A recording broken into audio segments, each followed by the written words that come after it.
안녕하세요. 일본 꿀팁 베트남입니다. 여러분, 127시간이란 영화 아시나요? 2003년 미국 유타주의 한 협곡에서 남성이 거대한 바위에 팔이 끼인 채 움직이지 못한 상황에 놓였습니다. 물도 거의 없고 구조 가능성도 불확실한 상태에서 시간이 계속 흘렀죠. 결국 살기 위해 스스로 팔을 절단하는 선택을 가지게 됩니다. 이 실화를 바탕으로 만들어진 영화가 127시간인데요. 실제 인물 에런 블래스턴의 이야기는 극한 생존의 대표 사례로 알려져 있습니다. 그런데 20년이 지난 지금 베트남에서 전혀 다른 방식의 생존 사례가 화제가 되고 있어요. 이번에는 절단 이런 게 된 건 아니고요. 놀라운 게 바로 초코파이와 관련이 있었다는 겁니다.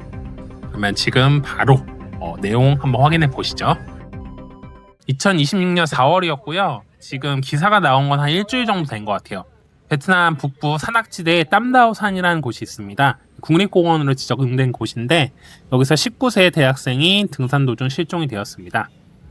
베트남 익스프레스 보도에 의하면 등산 경험이 전혀 없는 이제 청년이었는데 정상까지 오르고 하산하는 과정에서 일행과 이제 떨어졌다고 합니다. 많은 사람들이 이제 등산이 올라갈 때 힘들다고 생각하는데 내려가는 게 더 위험하다고 해요. 피로가 누적되고 집중력도 떨어지고요. 이 앞사람을 놓치게 되면 길을 잃을 가능성이 꽤 높다고 합니다.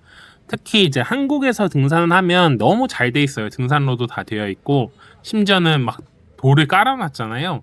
근데 베트남은 한국이랑 다르게 등산로가 명확하지 않습니다. 그러니까 자연 그대로의 느낌이 있고 이정표나 이런 것도 좀 많이 부족한 편이고 안개나 악천후 이런 것도 종종 발생을 해요. 그러다 보니까 길을 잃는 상황이 발생을 했다고 합니다.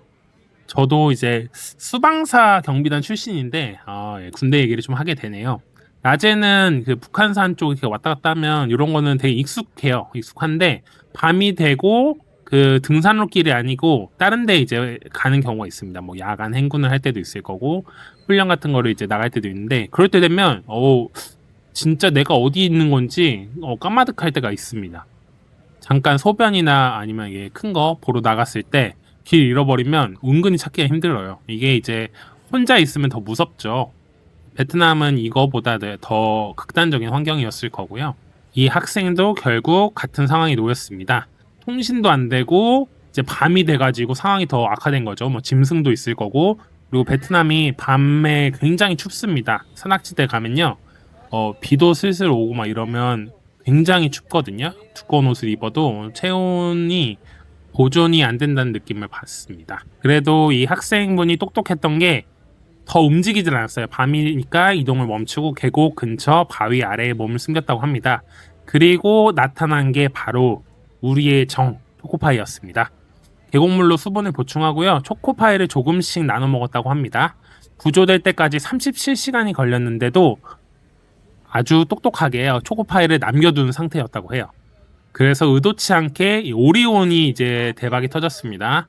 이 사건 이후에 베트남에서는 이제 흥미로운 반응이 나타났는데 초코파이를 생존 키트에 넣어야 한다 이런 우스갯소리가 많이 나왔고요.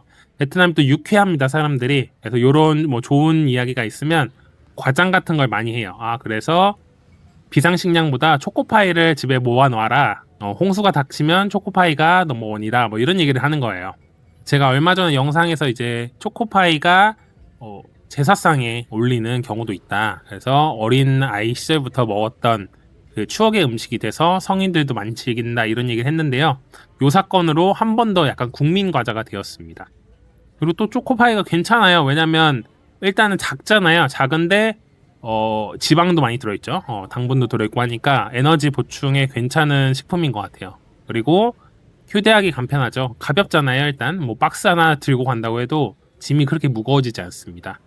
이래저래 학생한테는 이제 그 37시간을 버틸 수 있는 좋은 선택이었고 오리온 입장에서는 돈 한 푼도 안 쓰고 마케팅 제대로 했습니다. 특히 이 대학생분이 인터뷰를 했어요. 초코파이가 저를 살렸어요. 이런 얘기까지 해가지고 오리온 담당자분들은 아주 만족하고 있을 것 같습니다. 직장인으로서 부러워요. 이렇게 의도치 않았는데 공짜로 마케팅 해가지고 회사가 잘 되면 너무 좋죠. 나는 그냥 조용히 버스 타는 느낌으로 가면 되니까. 네, 그래서 좋은 얘기 여기까지 하고요.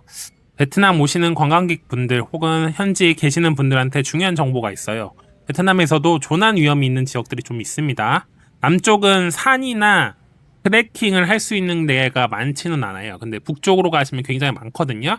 대표적으로 뭐 사파라는 곳이 있을 것 같아요. 여기는 평양고에서 황정민 씨랑 뭐 유재석 씨랑 해가지고 가기도 했었죠. 최근에 많이 유행하는 곳인데 안개랑 기상 변화가 굉장히 심합니다. 그리고 하장이라고 해서 역시 이제 베트남 북쪽에 있는 곳인데 오토바이 여행 많이 가세요. 근데 여기도 좀 위험합니다. 산악 지형 특성상 사고도 있고, 그리고 트레킹 같은 거 하시면 길 잃어버릴 위험이 있어요.